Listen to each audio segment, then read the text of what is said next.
Hey everyone, Chris Fix here. Today, we're diving into something that every car owner has faced at some point. Ever had that check engine light pop up on your dashboard and send shivers down your spine? It's like your car is trying to tell you something, but you have no idea what it means. It can be scary, right? The uncertainty, the potential cost, and the fear of the unknown can be overwhelming. You might feel like you're at the mercy of a mechanic, wondering how much it's going to cost to fix. The thought of an expensive repair bill can be daunting. But guess what? You don't have to be in the dark. There's a way to take control and understand what's going on with your car. Today, I'm going to show you how to take control of your car's health by learning to diagnose and fix those pesky fault codes yourself. It's empowering and can save you a lot of money. It might seem intimidating at first, but trust me, it's way easier than you think. With the right tools and a bit of knowledge, you'll be surprised at what you can achieve. With a little guidance, anyone can do this. You don't need to be a professional mechanic to understand your car's diagnostics. We're going to break it down step by step, using simple language that everyone can understand. No more feeling lost or confused. No more technical jargon, just clear and easy explanations. We'll make sure you feel confident every step of the way. By the end of this, you'll be able to read those fault codes like a pro, figure out what's wrong with your car, and even fix some common issues yourself. Imagine the sense of accomplishment. You'll save money, gain confidence, and have the satisfaction of knowing you took care of your own ride. Plus, you'll be better prepared for any future issues. So, let's dive in and get started. Grab your tools, get comfortable, and let's take control of your car's health together. You're going to love the journey. The key to unlocking your car's secrets is a little device called an OBD2 scanner. OBD stands for Onboard Diagnostics, and it's basically your car's way of telling you what's going on under the hood. The OBD2 scanner is like a translator that lets you understand those messages. Don't worry, you don't need to spend a fortune on a fancy scanner. There are plenty of affordable options available online and at auto parts stores. Some scanners even connect to your smartphone. When choosing a scanner, look for one that's easy to use and can read both generic and manufacturer-specific codes. That way, you'll get the most information possible. Once you have your scanner, take some time to familiarize yourself with its features and buttons. Read the manual, watch some videos, and get comfortable with how it works. The more comfortable you are with your scanner, the easier the whole process will be. Now that you have your scanner, it's time to connect it to your car. Luckily, this is the easiest part. Every car built after 1996 has a standardized data port called the OBD2 port. It's usually located under the driver's side dashboard, near the steering column. The port is usually rectangular and might have a cover on it. Once you've found it, simply plug in your scanner. The scanner's cable should fit snugly into the port. If it doesn't fit, don't force it. Make sure you're plugging it into the right port and that it's properly aligned. Once the scanner is connected, you're ready to move on to the next step. With the scanner connected, it's time to turn it on. Most scanners will power on automatically when you plug them in and turn on your car's ignition. However, some might have a separate power button. Turn your car's key to the on position, but don't start the engine. This will provide power to the scanner and allow it to communicate with your car's computer. Once the scanner is on, it might take a few seconds to initialize and establish a connection with your car. You'll know it's ready when the screen lights up and displays some information. Now you're ready to read those codes. Section 5. Understanding the codes. What's your car saying? This is where things get interesting. Your car is like a complex computer on wheels, and it has a lot to say if you know how to listen. Once the scanner is connected and powered on, you can tell it to read the fault codes stored in your car's computer. This is the first step in diagnosing any issues your vehicle might be experiencing. This is usually done by pressing a button on the scanner labeled read codes or something similar. It's a straightforward process, but it's crucial to follow the instructions specific to your scanner model. Refer to your scanner's manual for specific instructions. Each scanner might have slightly different steps, so it's always a good idea to double-check.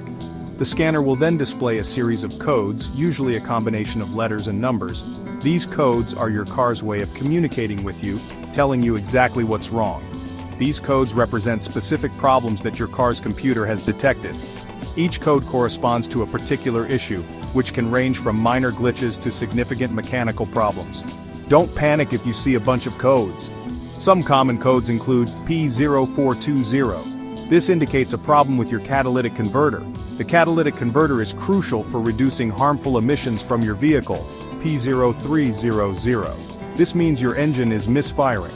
Engine misfires can lead to poor performance and increased fuel consumption, P0171. This suggests your engine is running lean, meaning too much air and not enough fuel. This can cause your engine to run hotter than normal and potentially lead to damage over time. These are just a few examples, and there are many other codes that your scanner might display. Each code is a clue that helps you understand what's going on under the hood. The important thing is to write down all of the codes so you can research them and figure out what they mean. Understanding these codes can save you time and money by helping you address issues before they become major problems. Section 6. Research time. Finding the right fix.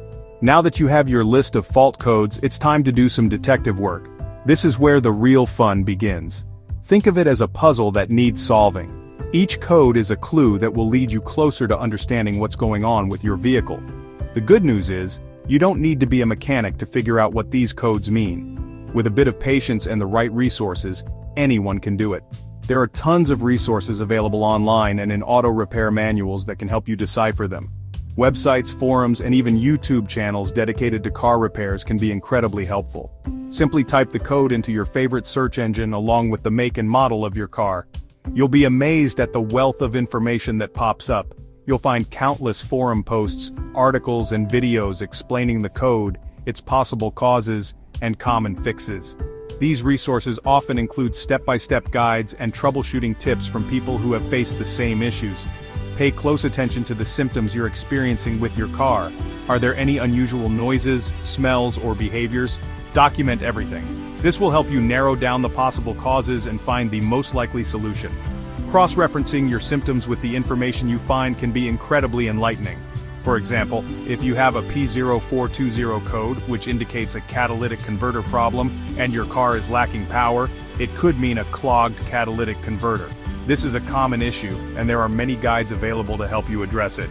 Remember, the goal here is to gather information and understand the problem. The more you know, the better equipped you'll be to handle the repair. Don't rush into any fixes until you're confident you know what you're doing. Take your time, double-check your information, and make sure you have a clear plan before you start any repairs. This will save you time and frustration in the long run. Section 7. Fixing the problem from simple to expert. Once you've researched your codes and have a good understanding of the problem, it's time to consider your options for fixing it. Some fixes are simple enough for even beginners to tackle, while others might require the expertise of a mechanic. For example, if you have a loose gas cap and that's triggering a code, tightening the cap might be all you need to do. Other simple fixes might include replacing a faulty sensor, cleaning a dirty air filter, or checking your battery connections. However, if the problem is more complex, like a failing transmission or a major engine issue, it's best to leave it to the professionals. Attempting complex repairs without proper knowledge and experience can lead to further damage and cost you more in the long run. Remember, safety is paramount. If you're unsure about any repair, don't hesitate to seek professional help. Section 8. Clearing the codes. A fresh start. Once you've addressed the underlying issue, it's time to clear the fault codes from your car's computer. This tells the computer that you've addressed the problem and prevents the check engine light from coming back on prematurely. Clearing the codes is easy with your OBD2 scanner. Most scanners have a clear codes or erase codes function. Simply select this function and follow the on-screen prompts. After clearing the codes, it's a good idea to take your car for a test drive to make sure the problem is truly resolved. If the check engine light stays off, you're good to go. If it comes back on, it could indicate that the repair wasn't successful, or there might be another issue that needs attention. Section 9. Conclusion? You can do it. Congratulations. You've just taken a huge step towards becoming your own car doctor. By learning how to scan, interpret, and address fault codes, you've empowered yourself to take control of your car's health and save money on potentially costly repairs. Remember, practice makes perfect. The more you use your OBD2 scanner and familiarize yourself with common car problems, the more confident you'll become in your ability to diagnose and fix them. So, next time that check engine light rears its ugly head, don't panic. Grab your trusty scanner, put your newfound knowledge to work, and show your car who's boss.